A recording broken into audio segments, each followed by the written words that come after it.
Jules Verne, 20 000 lieues sous les mers, tome 1. Chapitre 6. À toute vapeur. À ce cri, l'équipage entier se précipita vers le harponneur, commandant, officiers, maîtres, matelots, mousses, jusqu'aux ingénieurs qui quittèrent leurs machines, jusqu'aux chauffeurs qui abandonnèrent leurs fourneaux. L'ordre de stopper avait été donné et la frégate ne courait plus que sur son air.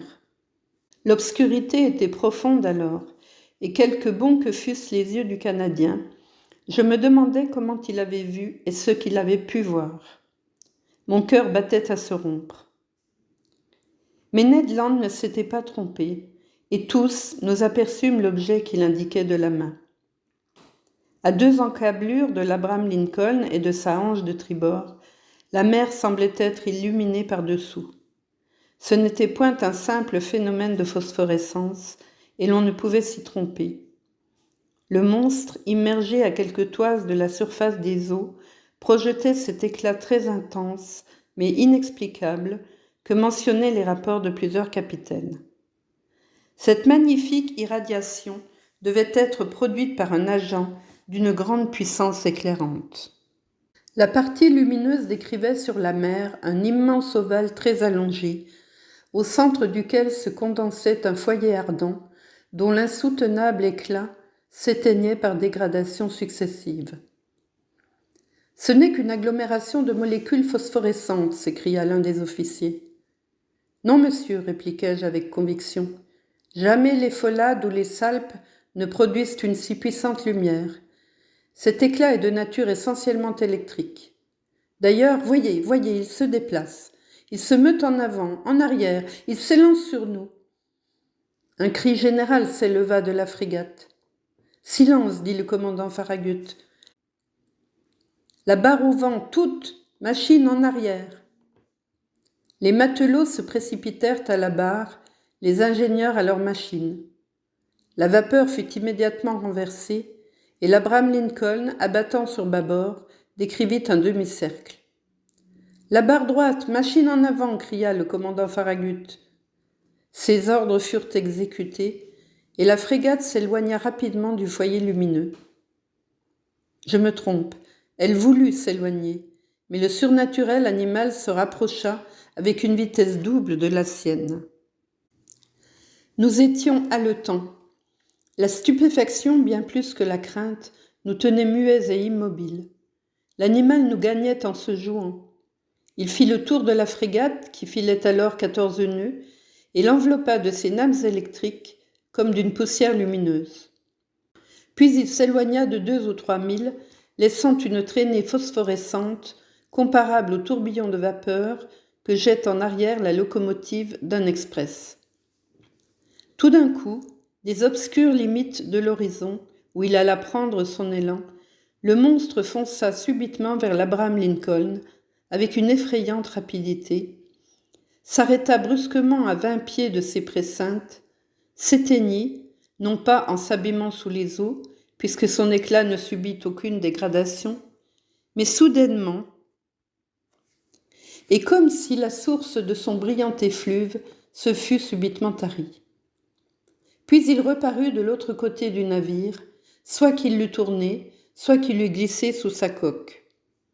À chaque instant, une collision pouvait se produire qui nous eût été fatale. Cependant, je m'étonnais des manœuvres de la frégate. Elle fuyait et n'attaquait pas. Elle était poursuivie, elle qui devait poursuivre, et j'en fis l'observation au commandant Farragut. Sa figure, d'ordinaire si impassible, était empreinte d'un indéfinissable étonnement. « Monsieur Aronnax, me répondit-il, je ne sais à quel être formidable j'ai affaire, et je ne veux pas risquer imprudemment ma frégate au milieu de cette obscurité. D'ailleurs, comment attaquer l'inconnu? Comment s'en défendre? Attendons le jour et les rôles changeront. » Vous n'avez plus de doute, commandant, sur la nature de l'animal? Non, monsieur, c'est évidemment un narval gigantesque, mais aussi un narval électrique. Peut-être, ajoutai-je, ne peut-on pas plus l'approcher qu'un gymnote ou une torpille? En effet, répondit le commandant, et s'il possède en lui une puissance foudroyante, C'est à coup sûr le plus terrible animal qui soit jamais sorti de la main du Créateur. C'est pourquoi, monsieur, je me tiendrai sur mes gardes. » Tout l'équipage resta sur pied pendant la nuit. Personne ne songea à dormir. L'Abraham Lincoln, ne pouvant lutter de vitesse, avait modéré sa marche et se tenait sous petite vapeur. De son côté, le narwal, imitant la frégate, se laissait bercer au gré des lames et semblait décidé à ne point abandonner le théâtre de la lutte. Vers minuit, cependant, il disparut, ou pour employer une expression plus juste, il s'éteignit comme un gros ver luisant. Avait-il fui ? Il fallait le craindre, non pas l'espérer. Mais à 1h moins 7 minutes du matin, un sifflement assourdissant se fit entendre, semblable à celui que produit une colonne d'eau, chassée avec une extrême violence. Le commandant Farragut, Ned Land et moi, nous étions alors sur la dunette, jetant d'avides regards à travers les profondes ténèbres. « Ned Land, demanda le commandant, vous avez souvent entendu rugir des baleines ? » ?»« Souvent, monsieur, mais jamais de pareilles baleines dont la vue m'ait rapporté $2000. » »« En effet, vous avez droit à la prime, mais dites-moi, ce bruit n'est-il pas celui que font les cétacés, rejetant l'eau par leurs évents ? » ?»« Le même bruit, monsieur, mais celui-ci est incomparablement plus fort. Aussi ne peut-on s'y tromper. C'est bien un cétacé qui se tient là dans nos eaux. Avec votre permission, monsieur, ajouta le harponneur, nous lui dirons 2 mots demain, au lever du jour. S'il est d'humeur à vous entendre, maître Land, répondis-je d'un ton peu convaincu. Que je l'approche à 4 longueurs de harpon, riposta le Canadien, et il faudra bien qu'il m'écoute. Mais pour l'approcher, reprit le commandant, je devrai mettre une baleinière à votre disposition. Sans doute, monsieur. Ce sera jouer la vie de mes hommes. Et la mienne, répondit simplement le harponneur. Vers 2h du matin, le foyer lumineux reparut, non moins intense, à 5 milles au vent de l'Abraham Lincoln. Malgré la distance, malgré le bruit du vent et de la mer, on entendait distinctement les formidables battements de queue de l'animal et jusqu'à sa respiration haletante. Il semblait qu'au moment où l'énorme narwal venait respirer à la surface de l'océan, l'air s'engouffrait dans ses poumons, comme fait la vapeur dans les vastes cylindres d'une machine de 2000 chevaux. Pensai-je, une baleine qui aurait la force d'un régiment de cavalerie, ce serait une jolie baleine. On resta sur le qui-vive jusqu'au jour et l'on se prépara au combat. Les engins de pêche furent disposés le long des bastingages. Le second fit charger ses espingoles qui lancent un harpon à une distance de 1 mille et de longues canardières à balles explosives dont la blessure est mortelle, même aux plus puissants animaux. Ned Land s'était contenté d'affûter son harpon, arme terrible dans sa main. À 6h, l'aube commença à poindre et avec les premières lueurs de l'aurore, disparut l'éclat électrique du narwal. À 7h, le jour était suffisamment fait, mais une brume matinale très épaisse rétrécissait l'horizon et les meilleures lorgnettes ne pouvaient la percer. De là, désappointement et colère. Je me hissai jusqu'au bar d'artimon. Quelques officiers s'étaient déjà perchés à la tête des mâts. À 8h, la brume roula lourdement sur les flots et ces grosses volutes se levèrent peu à peu. L'horizon s'élargissait et se purifiait à la fois. Soudain, et comme la veille, la voix de Ned Land se fit entendre. « La chose en question par bâbord derrière » cria le harponneur. Tous les regards se dirigèrent vers le point indiqué. Là, à 1,5 milles de la frégate, un long corps noirâtre émergeait d'1 mètre au-dessus des flots. Sa queue, violemment agitée, produisait un remous considérable. Jamais appareil caudal ne battit la mer avec une telle puissance. Un immense sillage, d'une blancheur éclatante, marquait le passage de l'animal et décrivait une courbe allongée. La frégate s'approcha du cétacé, je l'examinai en toute liberté d'esprit. Les rapports du Shannon et de l'Helvetia avaient un peu exagéré ses dimensions, et j'estimais sa longueur à 250 pieds seulement. Quant à sa grosseur, je ne pouvais que difficilement l'apprécier, mais en somme, l'animal me parut être admirablement proportionné dans ses 3 dimensions. Pendant que j'observais cet être phénoménal, 2 jets de vapeur et d'eau s'élancèrent de ses évents et montèrent à une hauteur de 40 mètres, ce qui me fixa sur son mode de respiration. J'en conclus définitivement qu'il appartenait à l'embranchement des vertébrés, classe des mammifères, sous-classe des monodelphiens, groupe des pisciformes, ordre des cétacés, famille, ici je ne pouvais encore me prononcer. L'ordre des cétacés comprend 3 familles, les baleines, les cachalots et les dauphins, et c'est dans cette dernière que sont rangés les narvals. Chacune de ces familles se divise en plusieurs genres, chaque genre en espèces, chaque espèce en variétés. Variété, espèce, genre et famille me manquaient encore, mais je ne doutais pas de compléter ma classification avec l'aide du ciel et du commandant Farragut. L'équipage attendait impatiemment les ordres de son chef. Celui-ci, après avoir attentivement observé l'animal, fit appeler l'ingénieur. L'ingénieur accourut. « Monsieur, dit le commandant, vous avez de la pression ?»« Oui, monsieur, répondit l'ingénieur. »« Bien, forcez vos feux et à toute vapeur. » 3 hurrahs accueillirent cet ordre. L'heure de la lutte avait sonné. Quelques instants après, les 2 cheminées de la frégate vomissaient des torrents de fumée noire et le pont frémissait sous le tremblotement des chaudières. L'Abraham Lincoln, chassé en avant par sa puissante hélice, se dirigea droit sur l'animal.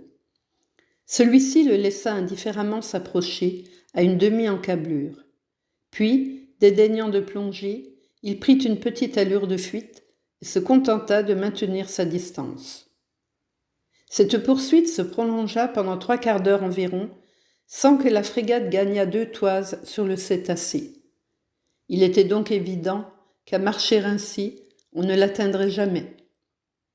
Le commandant Farragut tordait avec rage l'épaisse touffe de poils qui foisonnait sous son menton. « Ned Land, cria-t-il. Le Canadien vint à l'ordre. « Eh bien, maître Land, demanda le commandant, me conseillez-vous encore de mettre mes embarcations à la mer ?»« Non, monsieur, répondit Ned Land, car cette bête-là ne se laissera prendre que si elle le veut bien. »« Que faire alors ?»« Forcer de vapeur, si vous le pouvez, monsieur. Pour moi, avec votre permission, s'entend, je vais m'installer sur les sous-barbes de Beaupré, et si nous arrivons à longueur de harpon, je harponne. »« Allez, Ned, répondit le commandant Farragut. « Ingénieur, cria-t-il, faites monter la pression. » Ned Land se rendit à son poste. Les feux furent plus activement poussés. L'hélice donna 43 tours à la minute, et la vapeur fusa par les soupapes. Le log jeté, on constata que l'Abraham Lincoln marchait à raison de 18 5/10 à l'heure. Mais le maudit animal filait aussi avec une vitesse de 18 5/10. Pendant 1 heure encore, la frégate se maintint sous cette allure, sans gagner une toise. C'était humiliant pour l'un des plus rapides marcheurs de la marine américaine. Une sourde colère courait parmi l'équipage. Les matelots injuriaient le monstre, qui d'ailleurs dédaignait de leur répondre. Le commandant Farragut ne se contentait plus de tordre sa barbiche, il la mordait. L'ingénieur fut encore une fois appelé. « Vous avez atteint votre maximum de pression ?» lui demanda le commandant. « Oui, monsieur, répondit l'ingénieur. « Et vos soupapes sont chargées, à 6 atmosphères et demie. Chargez-les à 10 atmosphères. » Voilà un ordre américain s'il en fut. On n'eût pas mieux fait sur le Mississippi pour distancer une concurrence. « Conseil, dis-je à mon brave serviteur qui se trouvait près de moi, sais-tu bien que nous allons probablement sauter ? » « Comme il plaira à monsieur, répondit Conseil. Eh bien, je l'avouerai, cette chance, il ne me déplaisait pas de la risquer. Les soupapes furent chargées. Le charbon s'engouffra dans les fourneaux. Les ventilateurs envoyèrent des torrents d'air sur les brasiers.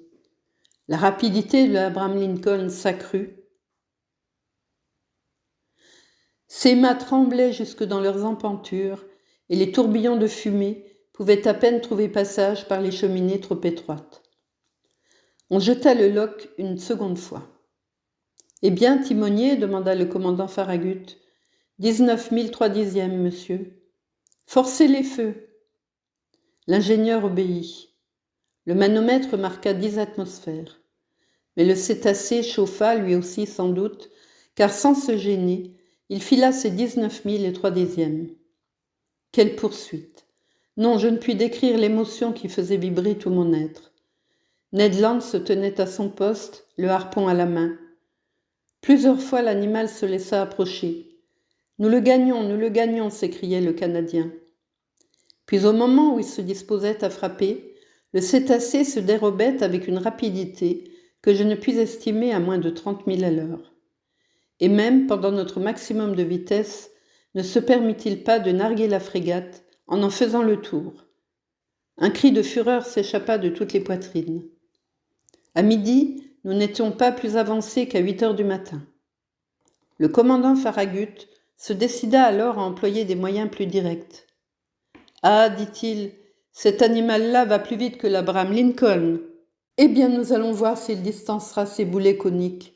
Maître, des hommes à la pièce de l'avant. » Le canon de Gaillard fut immédiatement chargé et braqué.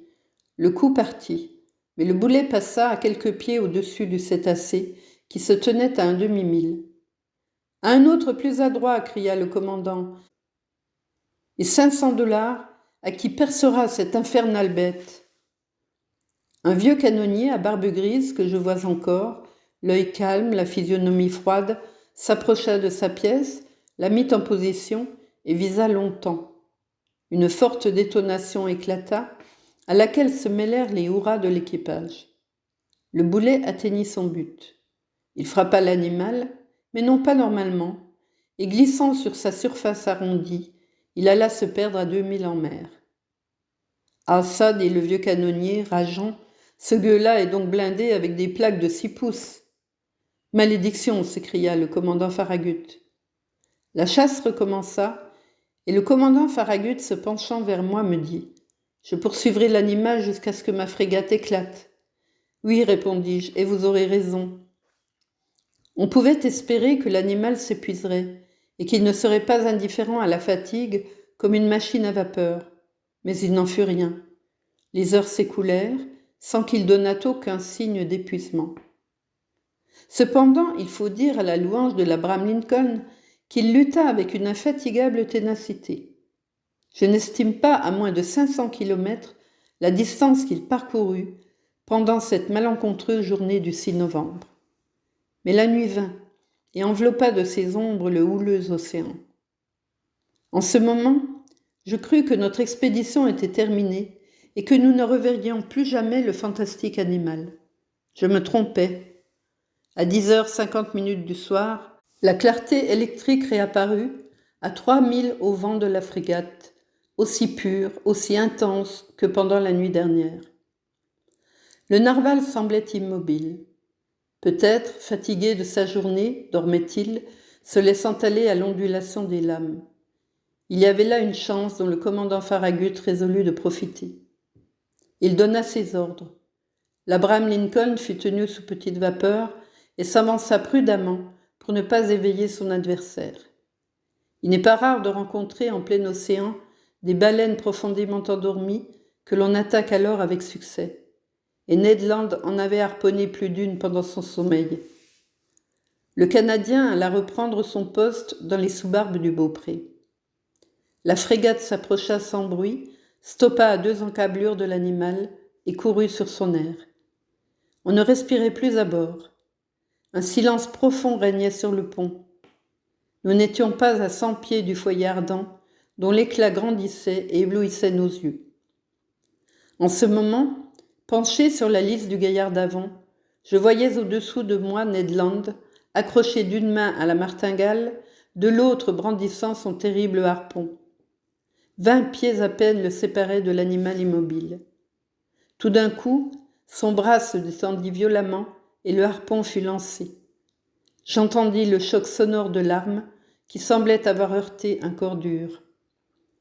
La clarté électrique s'éteignit soudain et 2 énormes trombes d'eau s'abattirent sur le pont de la frégate, courant comme un torrent de l'avant à l'arrière, renversant les hommes, brisant les saisines des drones.